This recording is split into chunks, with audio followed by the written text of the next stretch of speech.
Le Seigneur Jésus-Christ alla à Béthanie pour rencontrer Marthe, Marie et Lazare, afin qu'ils le connaissent intimement et qu'ils puissent avoir une expérience personnelle de la puissance de résurrection.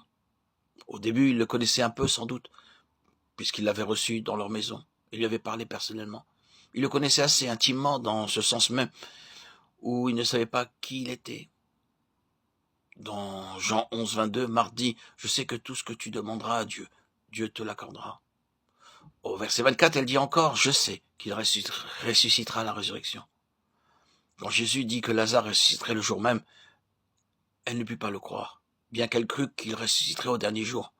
Alors que le Seigneur Jésus était sur le point de ressusciter Lazare, Marthe vint sur son chemin et dit « Seigneur, il sent déjà, car il y a 4 jours qu'il est là. » Le Seigneur l'avait déjà dit de rouler la pierre. Il était facile de croire que Lazare sortirait du tombeau. Autrement, pourquoi aurait-il demandé aux gens de retirer la pierre? Mais leur foi était purement et simplement inexistante.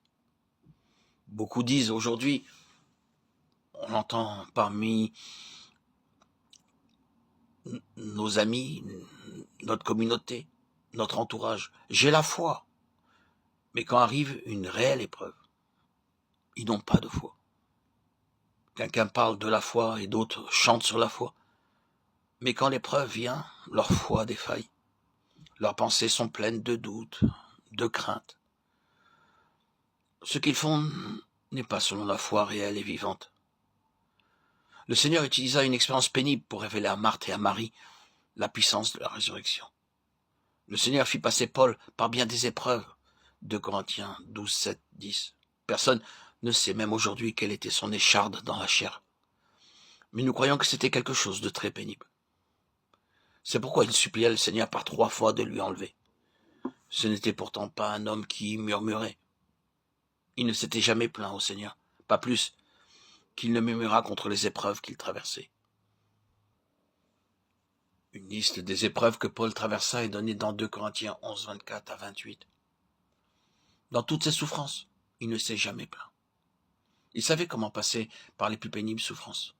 Pas une fois il ne dit « Ô Seigneur, ne me fais plus passer par ces souffrances. » Puis vint cette écharde dans la chair. Elle était si pénible qu'il pria 3 fois que le Seigneur l'enlevât. Il dit « Je ne peux pas la supporter plus longtemps. C'est trop pénible pour moi. » Le Seigneur dit « Ma grâce te suffit. » L'écharde demeurait à dessein avant tout le garder humble, afin qu'il ne s'exalte pas lui-même outre mesure, et ensuite pour lui faire éprouver la puissance de la résurrection. C'est pourquoi il dit dans 2 Corinthiens 12, 10 que non seulement il est heureux de souffrir ses infirmités, mais il prend même plaisir dans les souffrances, les reproches, les détresses et les épreuves, jouissant ainsi de la puissance de la résurrection. Dans Philippiens 4, 11 à 13, il dit « Je puis tout par Christ qui me fortifie. »